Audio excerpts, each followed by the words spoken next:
ఇక్కడున్న కాంగ్రెస్ అయితే చాలా విచిత్రమైన కాంగ్రెస్. ఈ కాంగ్రెస్ అసలు ఇది కాంగ్రెసా బీजेपी అర్థం కాదు మనకు కొద్దిసేపు చూస్తే.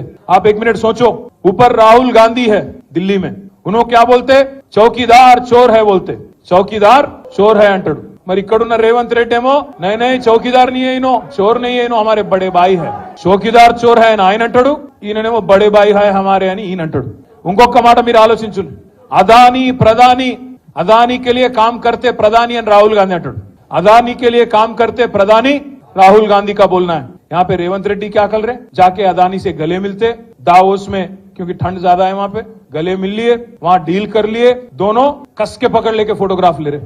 అంటే అదాని దొంగనా దొరనా చెప్పు మరి నువ్వు. మీ రాహుల్ గాంధీ ఏమో అదాని మంచోడు కాదంటాడు, రేవంత్ రెడ్డి మాత్రం అదాని సక్కటోడు సొక్కం మనిషి ఈయన చెప్తాడు. गुजरात मॉडल बेकार है, फेक है, ये राहुल गांधी का बोलना है. अब यहाँ पे हमारे छोटे भाई नरेंद्र मोदी के छोटे भाई रेवंत रेड्डी का बोलना है कि तेलंगाना को मैं गुजरात के रास्ते पे ले जाता हूं, गुजरात मॉडल बनाता हूं అని ఇక్కడ ఈయన మాట్లాడుతాడు. लिकर स्कैम कुछ नहीं है, अरविंद केजरीवाल को अरेस्ट करना ना इंसाफ है, ये अच्छी बात नहीं है అని రాహుల్ గాంధీ అంటాడు. ఇక్కడ రేవంత్ రెడ్డి ఏమంటాడు, नहीं लिकर स्कैम है, कविता को पकड़ना अच्छी बात है అని ఈయన అంటాడు. కాంగ్రెస్ లోనే రాహుల్ గాంధీకి రేవంత్ రెడ్డికే ఒక శృతి లేదు. ఈయన ఇవాళ బీజేపీ పాట పాడుతున్నాడు. ఇక్కడ ఉన్న ఆయన రేవంత్ రెడ్డి మీరు యాద పెట్టుకోండి, ఇలా రాసి పెట్టుకోండి, పార్లమెంట్ ఎన్నిక తర్వాత ఈ రేవంత్ రెడ్డి అంటాడు, ఎందుకంటే కాంగ్రెస్ గెలవది పీకది, వాళ్ళతో ఏం కాదు, దేశంలో ఊదు కాలది పీరు లేవది, వాళ్ళతో ఏం కాదు, 40 సీట్లు కూడా దాటే పరిస్థితి లేదు.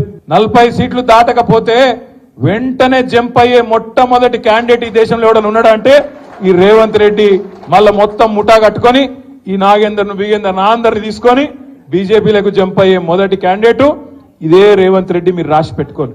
నేను ఇప్పటికీ ఒకసారి కాదు 10 సార్లు అన్నా ఈ మాట, ఒక్కసారి అనలే ఈ మాట 10 సార్లు అన్నా. నేను అన్న ప్రతి చిన్న మాటకు స్పందిస్తాడు రేవంత్ రెడ్డి. గిట్లనో గట్లనో అంటే అన్నిటికి స్పందిస్తాడు. నువ్వు ఆ బీజేపీలకు పోతావు అనే ఆరోపణ నేను పెడితే 10 సార్లు అంటే కూడా ఒక్కసారి కూడా ఇప్పటివరకు ఒక్క మాట చెప్తలేడు. నేను ఓను బై, నేను జీవితాంతం కాంగ్రెస్ లోనే ఉంటా అని ఒక్క మాట పొరపాటున మాట్లాడతాడా? మాట్లాడాడు.